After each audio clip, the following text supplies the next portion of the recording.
2025年9月、メキシコのメキシコシティで、一人の若い女性が忽然と姿を消した。その夜から48時間以内に、真実を映していたはずの記録は、静かに、そして完全に消去された。現地時間の夜22時過ぎ、住宅街の路地を歩いていた26歳の女性が、突然行方不明になった。近隣に設置された防犯カメラは、その瞬間を捉えていたはずだった。しかし警察が提出した映像には、肝心の3時間分がすっぽりと抜け落ちていた。偶然の不具合ではない。意図的な削除だった。さらに衝撃的な事実が明らかになる。近くの商店が独自に保存していたバックアップ映像まで、警察によって強制的に押収されたのだ。その映像が、以降二度と表に出ることはなかった。被害者の兄が公開したメッセージの履歴は、警察の捜査記録と根本的に食い違っていた。警察が、連絡なし、と記録した時間帯に、彼女は明らかに誰かと通話していた。そしてやがて浮かび上がった容疑者の名前。その人物は、地元警察署長の近親者だった。証拠は消され、記録は改ざんされ、捜査は止まった。これは陰謀論でも、作り話でもない。2025年のメキシコシティで、実際に起きた出来事だ。なぜ映像は消えたのか、誰が命令したのか、そして彼女は今、どこにいるのか。この事件の闇をたどるためには、まず彼女自身のことを知らなければならない。失踪のその日、彼女はどんな一日を送っていたのか。次のパートでは、彼女の普通の日常と、その日だけ違っていた小さな異変に迫っていく。記録は改ざんされ、捜査は止まった。これは陰謀論でも、作り話でもない。2025年のメキシコシティで、実際に起きた出来事だ。なぜ映像は消えたのか、誰が命令したのか、そして彼女は今、どこにいるのか。この事件の闇をたどるためには、まず彼女自身のことを知らなければならない。彼女の名はソフィア・ラミレス。当時26歳、メキシコシティ南部、コヨアカン地区の小さなアパートで一人暮らしをしていた。地元の小学校で補助教員として働き、週末は近所のマーケットで手作りのアクセサリーを売る。そんな、どこにでもいる普通の若い女性だった。同僚たちは口を揃えて言う。いつも笑顔だった。子供たちに慕われていた。トラブルとは無縁な人だった。と、2025年9月12日、金曜日、その日の朝も、ソフィアはいつも通りに起きた。午前7時15分、彼女はスマートフォンで兄にメッセージを送っている。今日は早めに帰れそう。夜ご飯一緒に食べよう。たった一個。何気ない。家族への短い連絡だった。午前8時頃、近所のパン屋で朝食を済ませたことが、後に店主の証言で明らかになっている。彼女はいつものコーヒーとトルティーヤを注文し、窓際の席に座って15分ほど過ごした。その日の彼女に、不審な様子は全くなかったという。学校に到着したのは午前8時45分。同僚と廊下で短い会話を交わし、午前の授業を担当した子供たちと折り紙を折る写真が、その日の午前中に撮影されている。笑顔は、本物だった。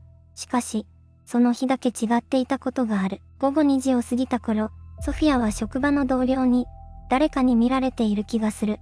と、ぽつりと漏らした。同僚はそれを深刻には受け取らなかった。疲れているんじゃない。と、軽く流してしまったという。その言葉が、最後の SOS だったとは、誰も気づかなかった。退勤したのは午後3時30分。彼女はいつもの道を歩いて帰宅しようとした。住宅街の細い路地。人通りが少ない。けれど慣れ親しんだ道。彼女は何度もその道を歩いてきた。だが、その日、彼女はアパートに戻らなかった。そして、その路地を監視していたはずの防犯カメラの映像が、翌日には跡形もなく消えていた。次のパートでは、失踪が発覚した瞬間と、その後48時間に何が起きたのかに迫っていく。午後3時30分、メキシコシティの住宅街、その細い路地で、26歳のソフィアは一人、歩いていた。いつもと変わらない帰り道だった。両側に古びた建物が並ぶ。人通りの少ない路地、慣れ親しんだ道のはずだった。だが、その日、彼女はアパートに戻らなかった。IMG、薄暗い住宅街の路地。人影なし。夕方の光。最初に異変に気づいたのは、近所の食料品店を営む60代の男性だった。その日の夕方、いつもと違う静けさが路地を包んでいたと、彼は後に語っている。普段なら夕方には子供たちの声や住民の話し声が聞こえる。けれどあの日は、静かすぎた。男性は店の前を掃除していた午後4時頃、路地の奥から何かが引きずられるような音を聞いたという。振り返った時、そこには誰もいなかった。ただ、地面に片方のサンダルが残されていた。その光景が気になり、男性は店の防犯カメラの映像を確認しようとした。しかし翌朝、警察が訪れ、そのバックアップ映像ごと機材を持ち去った。理由の説明は一切なかった。IMG、古い食料品店の入り口。不安そうな店主の視線。ソフィアの兄、マルコスが妹の異変に気づいたのは同日の午後6時過ぎだった。約束の時間を過ぎても連絡がない。電話をかけても出ない。メッセージを送っても既読がつかない。嫌な予感が確信に変わるまで、そう時間はかからなかった。マルコスはすぐに警察へ駆け込んだ。しかし警察の逮捕は冷淡だった。成人の失踪は48時間待たなければ捜索を開始できない。そう繰り返すだけだった。その48時間の間に、何かが消えた。路地を映していた監視カメラの映像。3時間分。そして近隣の店舗が保有していた自前のバックアップ映像。すべてが、警察の手によって回収され、そして二度と表に出てこなかった。証拠は消えた。しかし、消えなかったものがある。マルコスが保存していたソフィアとのメッセージの記録だ。その内容は、警察が作成した捜査記録と、全く異なる事実を示していた。そして、失踪当日に路地付近にいたとされる人物の名前が浮かび上がった時、捜査は奇妙な止まり方をした。次のパートでは、警察が動かなかった理由、そしてその背後に見え始めた構造に迫っていく。ソフィアが姿を消してから、24時間が経過した。家族が警察に届け出たのは、失踪翌日の早朝のことだ。しかし、担当官の態度は最初から奇妙だった。書類を受け取りながらも、目を合わせようとしない。質問に対する返答は、どこか用意されたもののように感じられた。捜査は、表向きには始まった。2025年9月14日、メキシコ市警察は公式声明を発表した。内容はこうだ。該当区域の監視映像を精査した結果、有力な手がかりは確認できなかった。たった一文だった。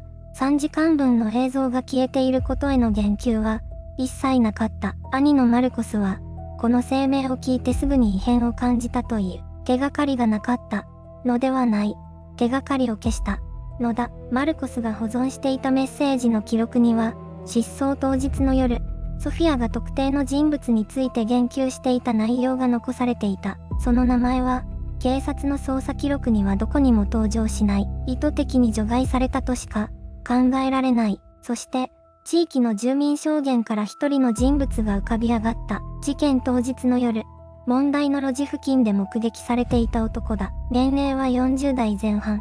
地元では顔の知れた存在だという。警察が最初に、任意同行として事情を聞いたのは、失踪から実に48時間が経過した後のことだった。しかも、その聴取はわずか30分で終了した。記録には、アリバイを確認済み、とだけ記されていた。しかし、そのアリバイを証明した人物が誰だったのか、捜査記録には、名前すら記載されていない。マルコスが独自に調べを進める中で、一つの情報が届いた。その男の名前と、地区警察署長の姓が一致するという。単なる偶然である可能性もある。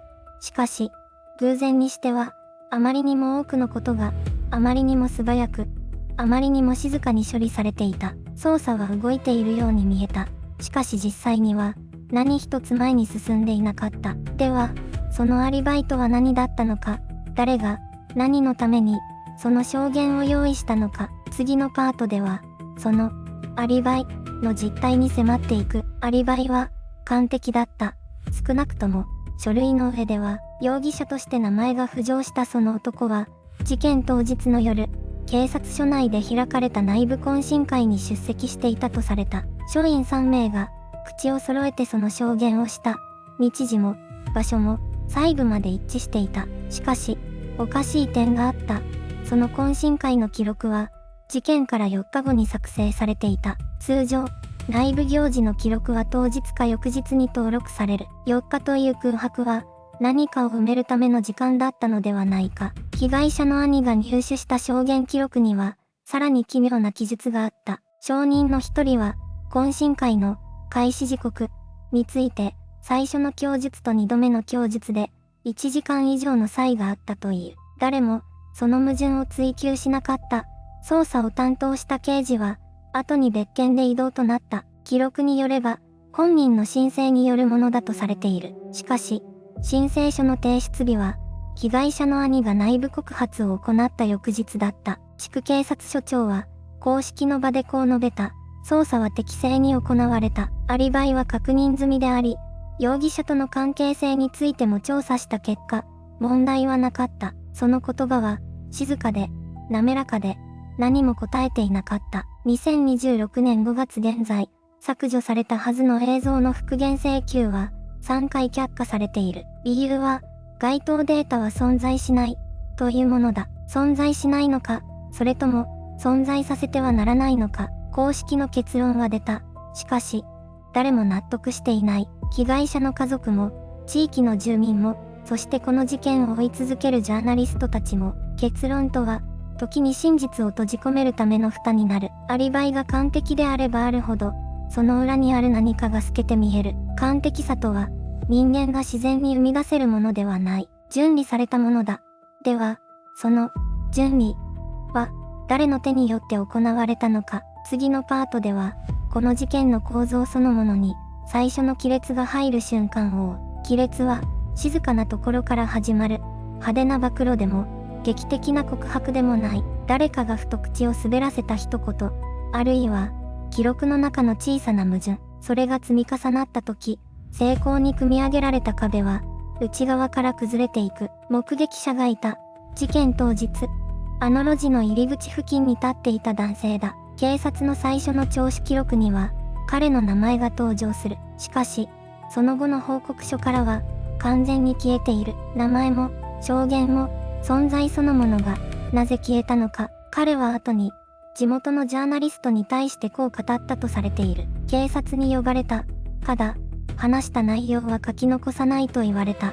と、書き残さない証言など、存在しないのと同じだ。だが、彼が見ていたものは確かにあった。午後8時17分頃、路地の奥から1台の車が出てきた。ナンバープレートは見えなかった。しかし、車体の色と形は、はっきりと記憶していたという。濃い紺色の国産セダン。この証言には、決定的な意味がある。警察が提出した捜査報告書には、当該時間帯にその路地を通過した車両は、確認されなかった、と明記されている。目撃者の記憶と、公式記録が、正面から食い違っているのだ。さらに問題は深い。被害者の兄が独自に収集した情報によれば、その濃い紺色のセダンと同型の車両が、事件翌日に警察署の駐車場にとままっているのが、別の市民によって撮影されていた。写真は現在も、兄の手元に残されている。誰もその写真を、公式に取り上げようとしなかった。圧力があったのか、それとも、誰かが意図的に目をそらせたのか。隠された証拠とは、必ずしも金庫の中に鍵をかけて保管されているわけではない。見えていても、誰も見ようとしない状態に置かれたとき、それは事実上、消されたも同然になる。この事件において、亀裂が生じた瞬間がある。それは、目撃者の証言が記録から抹消された、その日だった。消されたことで、逆に何かが浮かび上がった。完璧な隠蔽は、完璧な痕跡を残す。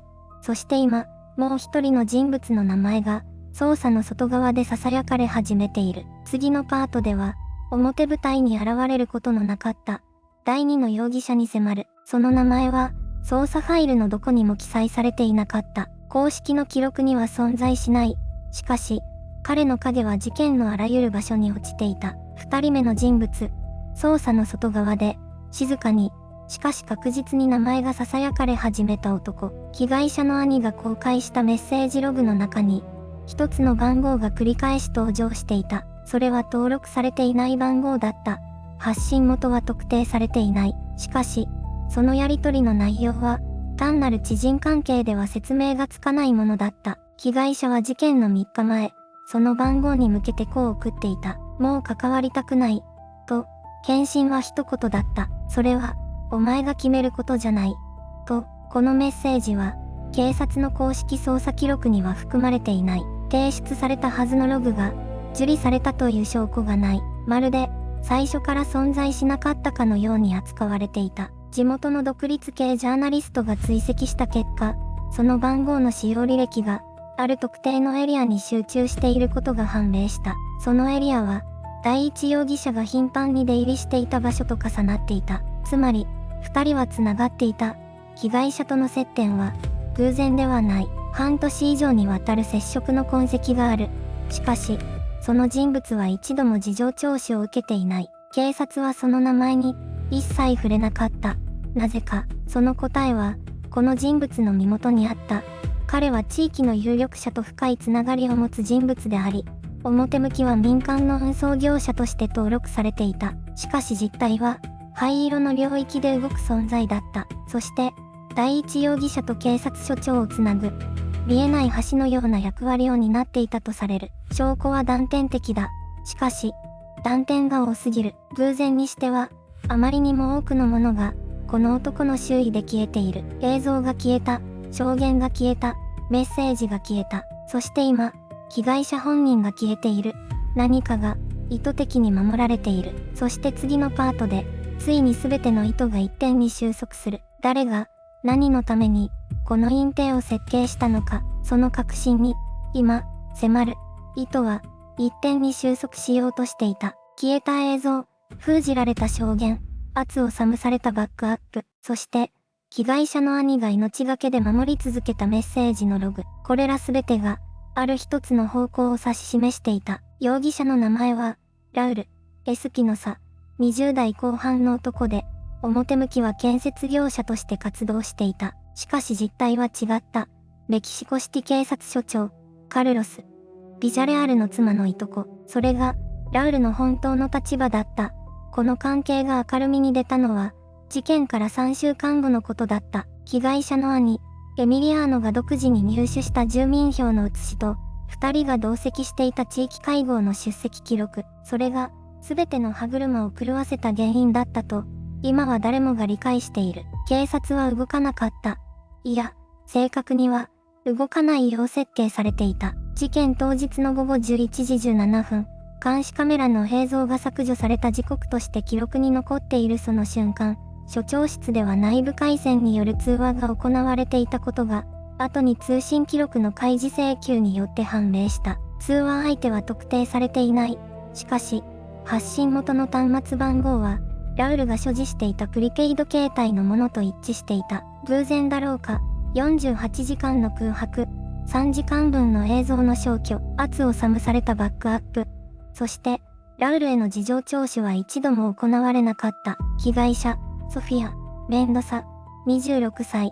彼女の最後のメッセージは、午後10時42分に送信されていた。今、誰かについてきている気がする。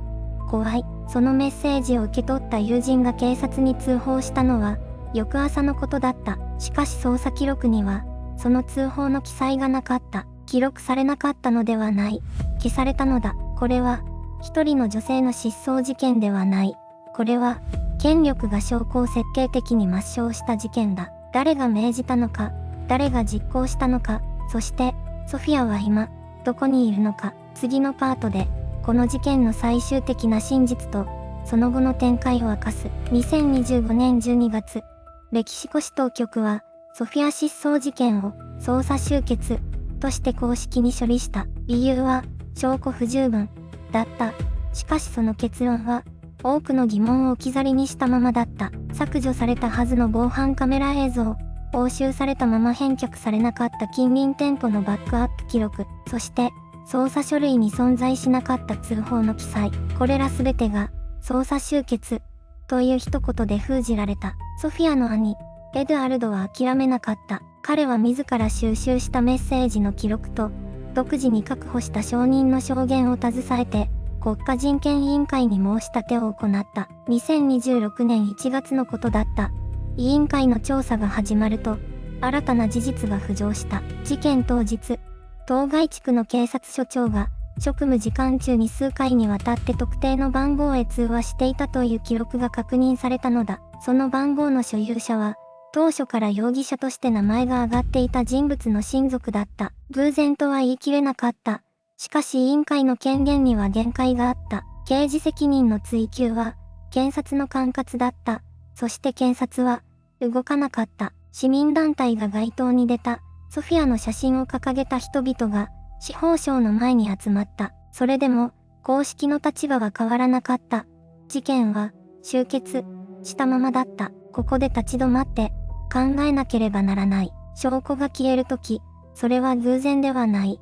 記録が存在しないとき、それは記録されなかったのではなく、消された可能性を疑わなければならない。権力が捜査の構造そのものに介入するとき、真実は制度の中で窒息する。ソフィアの行方は、2026年5月現在も確認されていない。彼女の名前を知る人は増えた。しかし、彼女を見つけた人はいない。これは完結した事件ではない。